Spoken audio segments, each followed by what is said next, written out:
The first whisper reached me in the form of a headline. Her name, my wife's, printed beside words like scandal and affair. I read it twice, slowly, my pulse steady. 7 years had passed since she slapped me in front of the crowd, her cap still on her head, my dignity scattered on the stage floor. I packed my life in a single night, vanished like a ghost, and came back as something no one recognized, the town's first billionaire. Success is a cruel disguise. People shake your hand, but they never forget the story of how you were humiliated. They wait for weakness. They search for cracks. But this headline, it wasn't about me. It was about her. She had fallen. And for the first time in years, I felt something close to satisfaction. Rumors poured in quickly, too quickly. Her affair with a married professor, the divorce that followed, the custody battle she was losing. Everyone who once clapped when she slapped me was now whispering about her downfall. But whispers weren't enough. I needed facts. I needed truth I could hold in my hands, cold and undeniable. So I read court filings, hired quiet investigators, followed trails of emails, bank transfers, recordings. The picture sharpened, a woman unraveling, affairs stacked on top of lies, debts hidden in accounts she thought no one would find. The betrayal I had buried 7 years ago wasn't a single moment. It was a habit, a reflex. She had been unfaithful long before her public strike. And after I vanished, she kept feeding that hunger until it consumed her. I didn't feel rage, not anymore. Rage is fire, and fire burns out.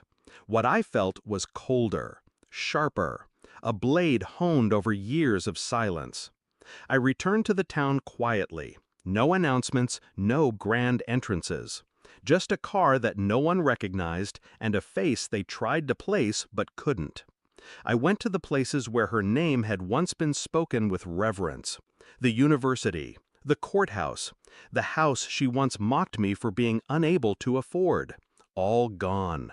She lived in a cramped apartment now, curtains drawn, her car rusting in the lot.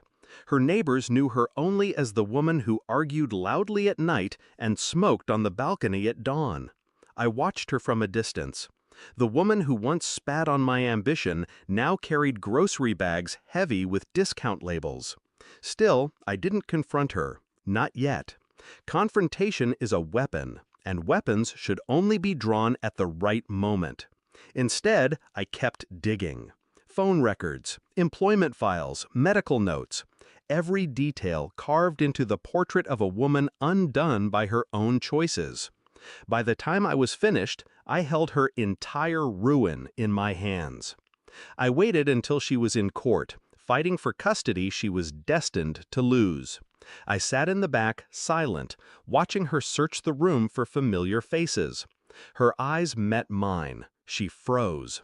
A flicker of recognition, confusion, fear. I didn't smile. I didn't nod. I simply set the folder down on the bench beside me. A folder thick with every document, every photo, every truth she had buried.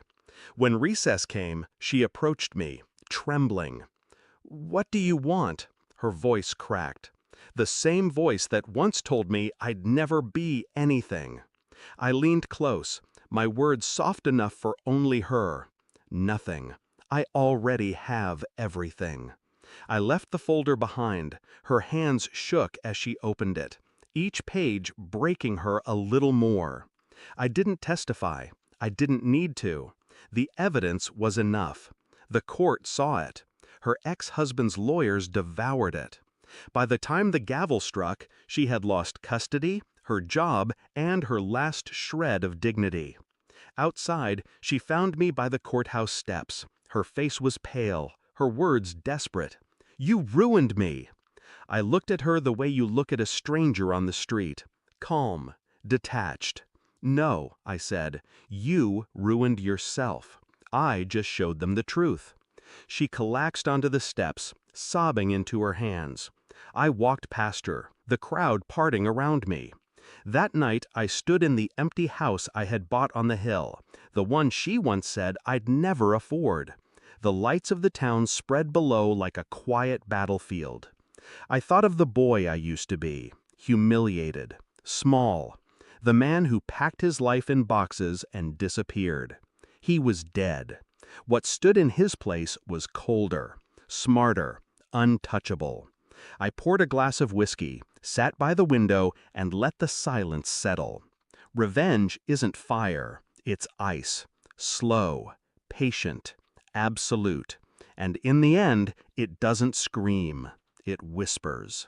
Final line, she thought she ended me with a slap, but all she did was carve the man who would end her story in silence.